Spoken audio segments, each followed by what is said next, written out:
السلام عليكم. ما رأى أنا كان أرين مالمهان دوت سعودي وكل حيسي قبلها أي ويلشة صوماليات ويلشيو هذا هي مروكو دوت كسابسن وقبله الدورناية horta arrintan mar la rabay inay dhacdo waxa waaye waa arrin soo daahday waaye anigu wax badan ay madaxiga ku jirtay maaragtay inaan arrintan ka hadlo laakiin munaasabku ma ahayno waxa waaye dhallinyaradiyaan weli maaragtay aan soo baraarugin maadaama hadda ay soo baraarugeen aan rabaa inaan arrintan ka hadlo horta gabdhuhu sidoodaba waxay noqdeen haamaan markii ugu horeysa gabdhihii Soomaaliyeed waxay noqdeen gabdho ka soo horjeeda guurkii runtii oo guurkii dhamaaba maaragtay ii sheeg raba inay yareeyaan oo wixii islaamku nafaray oo ah in ummadda islaamka maaragtay la badiyo oo la dhiso qoysas iyo bulsho caafimaad qabta bulshada caafimaadka qabta waxay ka bilaabataa qoyskii marka hadduusan dhismaynin qoyskii oo lagu kala haaday meesha waxa waaye arrin aad u xun waaye oo saameynaysa taranka dadka annagu waxaan nahay waddan runtii aad lagu sheego Soomaali haddaan nahay aad macnaa ma tira badnin tira yaradaasna waxaa loo aaneynaa waxaa waaye guurka oo aad u yar iyo furinkii aad u badan runtii arrintaasna waxa wada oo maaragtay heerkaas gaarsiiye waa gabdhaha oo gabdhihii waxa waaye maba nin guur iyo maba rabaanba waxa ay rabaan waxa waaye waa lacag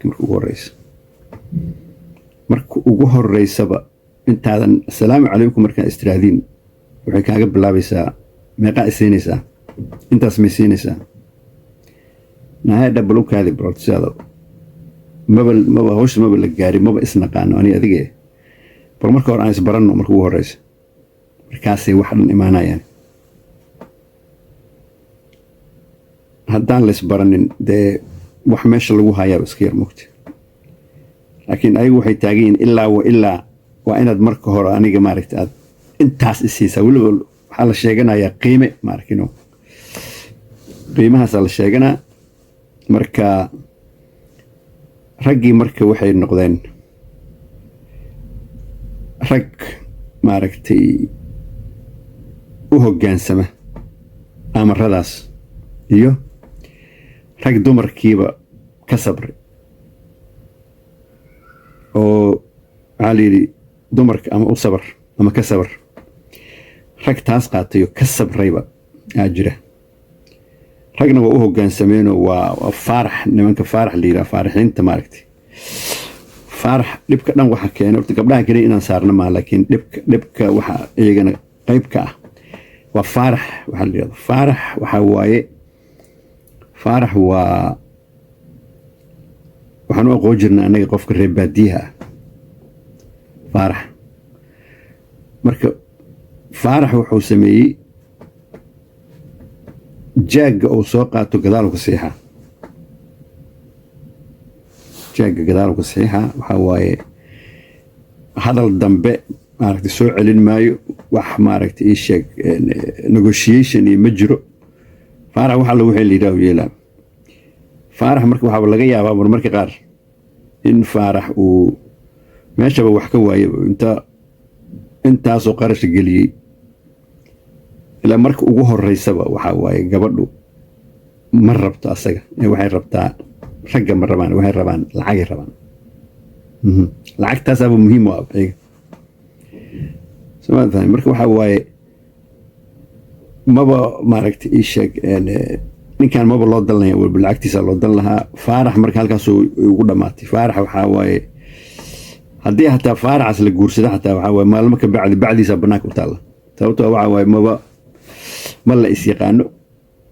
maaragtay wax meesha ka jira iyo xiriir ka jira ma jiro waxa la isku rabo waa lacagtaas iyo xoolo marka xoolaha qofka hadduu marka ugu soo raaco waxa waaye dee adigu kuma rabo xooluu rabaa xoolihii hadday dhammaadaan bal ka war ma kula jooga qofkaas ma kula joogayo qofkaas waa isdaysan halkaas uu ka dhamaatay arrintan marka waxaan rabaa inaan ka hadlo qiso ayaan nagu dhacday oo qisooyinka hadda macnaha arrinta hadda socoto oo kale ah annagoo maaragtay ii sheeg dhallinyaro ah group dhallinyaro ah waxaan joognay magaalada Addis Ababa marka magaalada gabdhihii Soomaaliyeed waxay keeneen xogaa santaagay keeneen waxa waaye wax walba waxa waaye waa maaragtay negative ay ka dhigeen wiilashii waa tashadeen marka waxay yiraahdeen maadaama saanay tahay bal gabdhaha ayaan loo qabto ayaanha loo qabto bal gabdhaha ayaan balala hadlinba ninkii raba inuu gabar la hadlo gabdhaha Etoobiyaanka aad gabdhaha Etoobiyaanka gabdha dhib badan maaha waxa waaye waxa geynaysa meel yiraahdo Bunabeyt ama Bibito xogaa doolsha iyo kafe hadda u gado waa bis halkaas ay maartay gabadhii ay maartay ku qanacsan tahay wax kale oo ka rabto ma leh wiilashii markii halkaas wada aadeen qaarkood waxa waaye waxa dhacday marka arrintii markay muddo socotay in gabdhihii ay soo degaan markii dambe oo yiraahdaan waraada dhageysta sheekada ma soconayso gabdha anaga idinka idin joognaa gabdha Soomaaliyeed nahay waxa waaye adiga waa lagu maqan yahay sheekada ka bilaabtay markii dambe adiga waa lagu maqan yahay anna waa la ii maqan yahay oo meesha waxbaan loo soo diraa adna waxbaa lagu soo diraa waxa tahriib la yahay meesha la jooga macnaha waa magaalada Addis Ababa waa 92 marka adna wixii lagu soo diro anna la ii soo diro aan isku darsano aan isku maaragtay aan isku dhagsano wax la yiraahdo ka bilowdo meesha marka sidii mar gabdhihii ku soo degeen oo maaragtay ii sheeg ay saaxay ku keeneen oo si badan adiga dhalinyaro badan meesha ku guursatay isku guursatay meeshaas waxa waaye marka arrintaas arrin lamid hadday socotaa marka weli taasoo kale gabdhaha kuma dhicin marka hadda ay socotaa hadda wiilashii waxay ogaadeen gabdhihii Soomaaliyeed inay heli karaan bedelkooda ama Marocco hala aado ama Hindiya hala aado ama gabdho oo maarkin oo maaragtay raaliyooyin oo marka horena qarash badan aan ka rabino sida la sheegay hadhowna waxa la sheegay gabdhaha Maroccanka in maaragtay marka guursato meel alla meesha rabto adduunka kala dhici karto ayagii cidoodana ay kala dhinteen oo maaragtay isin dib dambe cidu ku soo maaragtay waxba suuqin darsan ma ku soo darsaneen oo gabadhaas adigu aad maaragtay xaaskaaga tahay adigu aad ka mas'uul ka tahay marka waxa waaye arrintaas markii wiilasha arkeen saasay u aadeen markii meesha gabdhihii markii hadda saas arkeen gabdhihii ayaguna negotiation inay sameeyaan ama maaragtay heshiis aan heshiis galno oo maaragtay ii sheeg aan bal waxaan maaragtay aan dib uga fiirsano oo gabdhihii hadda waxa waaye dood iyo waxay wadaan iyo heshiis iyo marka wiilashina weli sooma deginoo waxay leeyihiin dee waaba annaga halkaasayba nooga xirantaa maaragti. marka gabdhihii ayaguna sidii burabbi qolooyinkii maaragti aan Ethiopia aan ku aragnay sidii oo kale macnaha hadda ay taagan yihiin oo waxay ogaadeen inaan la kala maarmin. ilaa waxa way gabadhuna wiilku waa u baahan tahay, wiilkuna gabadha waa u baahan yahay. oo ilaahaba sidoo abuuray oo aadan markii la abuuray nabiyina aadam alayhi salaam kaligiis lama abuurin. markii dambe Xaawa macnaha feertiisa laga abuuray. marka labada qof inaysan kala maarmin ay macnaha arintaas maarta sheegaysaa oo waxa waaye qoyska gabarina qoys ma dhisi karto kaligeed, wiilna qoys ma dhisi karo kaligiis oo la isku baahan yahay. marka xaliimooyinkii waxa waaye arintaasay maaragtay halkaas usaasay arintaan maaragtay ay taagan yihiin oo hadda waxay leeyihiin warnimayo bal aan wada hadalno. nimankuna waa kulay sidii reebay laakiin qaar soo noqonoo maaragtay meeshooda aan ka soo degin oo weli dhahaya boorsooyinka noo xirxiran oo baxaynaa aadaynaa Morocco. gabdhaha Morocco waa gabdho muslimiina waxa waaye waa un adiga sidii loo maaragtay loo heshiiyo ay ku xiran tahay iyada laftigeedu. marka waxaa kaloo jira gabdhihii Soomaaliyeed weliba kuwa qurbaha jooga waxa waaye waxay ku daydeen gabdhihii reer galbeedka. gabdhihii reer galbeedka ayaguna dhinaci fiicnaa macnaha dhaqan fiicanna waa leeyihiin, dhaqan xunna waa leeyihiin. dhaqanka fiicnaa kama qaadan, waxay ka qaateen dhaqankii oo maarkiino xumaa. dhaqanku xun muxuu yahay? dhaqanku xun waxa waaye in ragga maaragtay muxuu ahaa la cadaadiyo oo guriga laga bixiyo oo maarkiino ii sheeg lagu qayliyo oo la xukumo oo waa dhaqanka gabdhaha reer galbeedku ay leeyihiin. laakiin dhaqan fiican oo waxa jira ay leeyihiin ayaguna oo ah oo hadda midaan hadda la isku haystaa oo ah in gabadha Mareykanka ah marka la guursanayo wiilku ma bixiyo arooska, waxaa bixiya cidda ay ka dhalatay bixiya. kaas kama raacin cidda bixisa waxa waaye xataa guriga markii loo dhigayo alaabta maaragtay electronic iyo alaabta yararka oo kushiinka lagu isticmaalo iyo maacuunta iyo waxaas dadka arooska imaanaya hadiyad ugu keena wedding gift ah. marka dhinacaas kama israacin. gabadhii Soomaaliyeed waxay ku leedahay waa in marka ugu horeysa arooskayga laga dhigaa hoteelka noocaasa intaasoo gawaari la soo kireeyaa, qaarkood helicopter iyo waxbay sheegayeen in maaragtay in saas la dhigo habeenkaas la qarash gareeyo ugu yaraan $30,000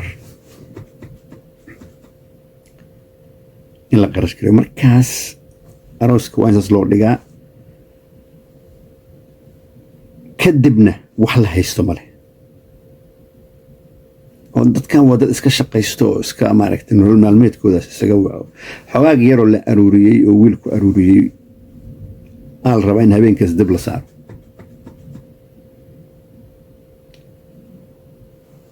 saasoy tahay haddana anu waxaan usoo joogay aroos wiil maaragtay ii sheeg iska xamaasho meel wuxuu ka shaqayn jiray maaragtay warshad hilibka samaysa uu ka shaqayn jiray. warshada hilibka samaynaysay ninkan meeshu waa qabow midida gacanta uu ku hayay intuu ka shaqaynayay gacanta sidii uu qalloocatino gabadhu marka damca inuu guursado gabadhi waxay tiri waa in hoteelkaas aniga maaragtay aan arooskayga lagu dhigaa si kale ma leh bal waayuu yidhi xoogaag yaraa soo waxeeyey maaragtay oo maaragtay oo ka soo shaqeeyay meeshaasna iska danyaro aad u danyaro ahaa bal waatuu yidhi habeenkii marka hoteelkiyaa la tegey hoteelkii markii la tegey oo arooskii lagu dhigaayo hoteelku xafladii bilaabatay hadda soomaalida iska taqaanaa soomaali badan oon maaragtay ii sheeg aan meesha lagu casuumin timid soomaalidaasaa timid waxaa waaye hoteelkii wuxuu noqday waa buux dhaafi dadkii loogu talagalay intii yaradoo loogu talagalay miisas meesha la dhigaa jiro oo raashinkii iyo wixii markaas la keenaa dad yaraa loogu talagalay sababtoo marka hore lagu weydiinaa meeqa qofaa kuu imaanaysaa lagu leeyahay marka miis walba dadaa loogu talagalay ama qoys ha ahaato ama in gooniya adiga dadkii meesha waa ka bateen xataa xafladii soco weyse kuwa hoteelka xanaaqa marka kuwa hoteelka markay xanaaqeen waxay dhaheen hoteelka hadda ha laga baxo wixii aan ku heshiinay meesha kuma heshiinay hadda ha laga baxo lacagtina wixina waa la qaatay markaasaa meesha dadkii dhan waa laga soo bixiyey dadkii markii laga soo bixiyey wiilkii hadda wuxuu is yidhi haddii arrintan u dhacday bal gabadhaadii gacanta ku dhago maaragtay bal iskala tagay meeshaan kolley waa u dhammaatay wixina laga qaadi waana kana dhibkaana waa jiraa arrintaanaan dhibkan keentay gabadha saas markuu gacanta ugu dhagisiiyey waxay u filiqday maxaa kaa garan war iddaa ilaa aroos kale aad ii dhigto ii arki maysid dalka hor ilaah ugu dhaashay waxaas maxaa qaa de kaasoo kaleeto qolada sabruu galaa marka dambe sababto waxaa waay jaab waa ku gubtay moogta marka dhaqankaasna way ka raaceen oo dhaqankan dadbixinta iyo bacda bannaanka loosu dhigaayo waxaan ay sheegaan waxay ka raaceen dhaqankii xumaa oo gabdhihii reer galbeedka ka raaceen kii fiicnaa oo ahaa in qoys la dhiso oo maaragtay ii sheeg aan lacagii laysku xirin waa kama qaadan oo gabdhaha waxaa waaye qoyskooda dhigaaya arooska oo wax macruuf waa meel walba waa ka raadi karin dartiin qoyskaa dhigaaya qoyskaasaa maaragtay ii sheeg wax dhan ka mas-uula ninka waxaa laga rabaa dhaqankii gabadhi meeshii degi lahayd bisaa laga rabaa wax kaloo laga rabo male markaasna kanna waa qaateen kanna waa maaragtay kii xumaana waa ka qaateen kii fiicnahna waa ka diiday waa opposite macnaha marka gabdhihii heerkaasi gaareen heerkaas markay gaareen iyadana waa runo waxa arrintan haddana keenay waa sida waxa mideeda kale gabdhahan reer galbeedku gabadhu waa laga yaabaa mar in lagu soo wareego laakiin inta ay kuu fiican tahay raalliyooyin waa runtii mar hadday aragtay ay ku jeceshahay sababtoo ayagu waxay isku guursadaan jacayl hadda gabdha hadda annaga Soomaali haddaan nahay marka hore lacagtaasaa la fiirinaa horta maba la jecla marka ugu horreysaba jacayl maba jira jacaylka waxaa waaye lacagtaa jacayla markii lacagtii meel nu tegayso waxaa waaye haddaan la isjeclayn weliba jacaylku ma aha mid qof jecel yahay maaha hadda sida wiilkaas ku dhacdo kaleeto asagaa gabadha jeclaa laakiin ayadu ma jeclayn waxa dhibka keenaya taas waay marka waxa waaye waa in la isjeclaado macnaheedu waxa waaye jacaylku inuu labada dhinac ka yimaado jacaylka waara ama xiriirka waara halkaas ku imaanaya laakiin hadduu mid jecel yahay oo kan kalena uusan jeclayn waxaa la yidhaahdaa luqadda ingiriiska obsessive qofaa obsessive ku ah qof ma aha qofkaan kale maba kala jeclaba waxaa waaye dhibka ninkaan qofkaan haystaa keligaa waala wareer waa idin sheegi jira waay ya marka waxaa waaye midaasaa marka waxay saldhig u tahay isjacaylkaas la isjeclaanayo waxay saldhig u tahay xiriirka labada qof haddii taasu aysan jirin xiriir meeshaas ma jiro. beenaa lasu sheega haddii xataa ma arkiinoo ii sheeg intaasoo maaragta ii sheeg lacagti xataa laisku raaco qofku yidhahdo walba qofkan bal maaragti hadhow haddana sheekadii ma sababtoo qofkan waxaa laga yaabaa lacagta inay subto ama xooluhu waxay ku baabi'i karaan daqiiqado gudahood, 1 saac gudahood ama daqiiqado gudahooda wax alle waxaa haysatay ee eber noo karaan. maxaa dhacaya markaas? wax dhacay male, waa meesha lagu kala tegaa. dhibkan kaleo meeshan haddana ka jira waxaa waaye ma lays yaqaano. haddana taleefonaa layskula hadlaa inta badan ama social media layskula xiriirayaa. labadii qof waa sheekaysteen laakiin isma yaqaanaanoo markii maaragtay layska hor yimaado waxaa laga yaabaa sheekadu inay soconba taleefon lagu wada hadli karo, laakiin markii layska hor yimaado aan lays aqoonin oo lays dabeecad aqoonin waxaa waaye dabeecadda qofka ma garan karti markuu taleefonka ugula hadlayo mogta. waxaa waaye dad waxaa jira especially gabdhahaba aan arrintaas u badiyay ayuu qof la hadlayo waxaa arkaysaa ayuu carabka taagayo ma arkino ama qofkan inaysan daacad ka ahayn qofkan waxa ay kula hadlayaan iyo ma arkino iyo agshaman noocaasa bixinayo marka maba garan kartid. labada qof markay iska hor yimaadaan oo iska soo horjeedaan oo sheekaysanayaan waxaa xataa la qiyaasi karaa waxaa la yidhahdo body languageka qofkan inay ku rabto iyo in kale iyo waxa ay sheegaysa inay been yihiin halkaasa ka qiyaasan kartaa. indhaha qofka markaas isaga hortimaadiinood indhaheeda fiiriso iyo indhaha lawada maaragtay sheeg la fiiriyo qaabkii qofkan iyo waad garan kartaa qofka wuxuu yahay. laakiin taleefonkaasa layskula hadlaa. taleefonka sida layskula hadlaayo waxa waaye waxaa laga yaabaa 2 mar iyo 3 mar in la kulmo markaasna ay tahaba marka arrintu soo gabagabowday oo la rabo in maaragtay waa la isguursanaa lo gabadhaana iyaduna waxay wadataa muxuu ahaa xoolahaas ay wadataa oo ninkaan ma rabto. waxaa waaye asagina waxaa waaye waa meesha waa maaragtay waxbaa ku yaalo isleeyahy. marka muddo ka bacdi ma laysla joogaayo. waxaan layskula joogin waxaa waaye waxaa imaanaya arrintii runta ahayda imaanaysa oo ahayd macnaha in la dhaqmo iyadoo layska soo horjeedo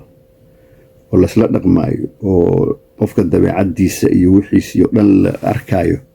ilaa markaan waa la qari karaa moogta marka taleefonka waxaa laga yaabaa in labadoo maaragtay sheeg daqiiqa ama 2 saacadood ama saacad inaad qof kale iska dhigto, laakiin dhaqankaagii caadiga ahaan la aqoonin. laakiin dhaqankaas goorma imaana mar guriga isugu yimaado. marka hore xoolaa laysku galay kadibna laysma yaqaano. halkaas marka maba mideeda kale lacagtiina waa la dhameeyey. waxaa jira qoysas waxaa jira hadda wadamadan reer galbeedka u badiya anigu qoysas waxaa jira markay isguursadaan alaabta xataa deyn ku soo qaadanaya. alaabtii deyn ku soo qaadanaya alaabtii deynta lagu soo qaatana bil walba layska rabo. wiilkii waxaa laga yaabaa inuu shaqo walba waa shaqaynaya laga yaabaa, laakiin gabadhina inay shaqo iyaduna gasho oo hadhow aanba lays arkinba xataa oo 2 shifti la kala galo oo midba maaragtay mar uu sariirta laysku bedelo maaragtay oo ba lays arkinba. ilaa waxaa in la bixiyaa la rabaa. wixiina dee dhibka taagan waxaa waa ribo. wixii midaas laftigeeda islaamnimo ahayn laftigeedu waa ribo. ribada maalinta aad qaadato maalintaasaa gabalkaa dumay oo ku dhammaatay. sababtoo ah ilaahayaa la diriroysaa moogta. waxaa waaye ilaahay qofkii ribada qaata ama bixiya waa qof ilaahay la dirirayo waa moogta. waa ilaahabu yiri saas. marka maalintaasa waxaa kuu bilaabanaya aduu isma ogid, laakiin maalintaasa waxaa kuu bilaabanaya faqri iyo muxuu ahaa iyo warwar. ilaa waxaa ka warwaraysaa lacagtaas lagugu leeyahay. haddaadan lacagta bixinin wadamadan reer galbeedka waxaa waaye wax alla wixii aa qaadatay xataa haddaa bixisay haafkeed haddaa bixisay waa laga qaadana. ama guri ha ahaato ama baabuur ha ahaato ama alaab ha ahaato ama wax walba ilaan contractiga hore ku qoranta marka tii laftigeeda iyaduna meeshii taalla lacagtii hal habeenaa la gubay maxaa la rabaa marka in qoys la dhiso qoyskii maxaa lagu dhisaa oo la faramaran yahay maskiinkan wuxuu aruurinaya waa eber ya waxa waaye ayaduna wax ma hayso waa wixii dhamma habeenkeeda marka gabadha caqliga leh waxay samaynaysaa intay habeen meelku wax ku gubi lahayd maadaama dadka ibisaas yihiin oo maaragtay dad dan yar ay yihiin waxaan iska badbadinayaan maaragtay ka badbadin ay tahay waxa ay samaynayaan waxay awoodin ay tahay in gabadhu ay ku fakarto waxaas habeenkaas la gubayo in xataa ciddu maaragtay qoysku markay maaragtay inay wax ku samaystaan ama business ku samaystaan ama wax maaragtay wax ay u aayaan macnaha ay ku samaystaan taas laftigeedu gabadha caqliga leh horta gabdhaha laftigooda yaanan laftigooda laisku qabanin oo gabdho fiicanna waa jiraan inkastoo gabdhihii fiicnaa ay 5% yihiin 95% gabdho dhinacaas aadeen marka intaas la sameeyo ilaa waxa la wixii la haayaba haddii habeenkaas la gubo oo weliba lagu soo eriyaayo lagu caynaayo oo muxuu ahaa ii sheeg aan dadkii dhibkaas aad u samaysay waa status moogta wax kale ma statuskii aad samaynaysay haddii dadkii ay maaragtay ii sheeg ay muxuu ahaa ay kugu cambaareeyaan ama kugu xantaan ama u yidhaahdaan war waxaas maaragtay saas ma ahayn aroosku saasuu ahaayo hebla saasay aheedo macnaa adaa soo jiita waxaas dadkaa isu keenaysa xataa fisqiga laftigeeda waxaa wax oo ma arkino waxa la ogol yahay maaha oo maaragtay in rag iyo dumar meel la soo keeno inta badan wax la samayso marka halkaasay marka ayaguna maaragtay sheegay gabdhahaas ay ku muxuu ahaa ay u jeesteen dhaqankii fiicnaana kama raacin gabdhihii reer galbeedka kii xumaana waa ka qaateen marka waxa waaye arrintan waa arrin hadda kolley loo soo jeestay oon laga wada hadlo ay noqotay bal waa arkaynaa wixii natiijaa kolley inay wiilashu soo noqdaan oo gabdhihii u soo noqdaan gabdhuhu inay meeshii joogeen ka soo degaan ya waa arrin maaragtay sheeg loo joogo oo la rabo maaragtay in la fiiriyo meesha ku dambayso sababtoo waxa waaye waa la isku baahan yahay mida yaraa wuxuu dhihi jiray reexa mara markuu gabdhaha la hadlayo wuxuu dhihi jiray adna waa ii baahan tahay anna waa ku baahanahay haddiin heshiina ka war lama kala maarmo marka arrintaydii kolley guubaabada iyo wax sheega ahayd kolley anigu qofna ma cambaaraynin laakiin waxa jiraan ka sheekeynayay waxaa waaye halkaasaan maanta kusoo gabagabeynaya ilaahay khayra ka dhigo ilaahay khayra ka dhigo bal waa kaasa waxa waaye bal haddaad maaragtay fikradda inta hadalkaygii iyo maaragtay waanadeydii iyo wixii aan hadda iri aad ka hashay bal channelka subscribe dheh share like commentiga laftigiisa waxaa bal waxaa fikraddan waxaa ka qabtiin commentiga hoose igu soo qora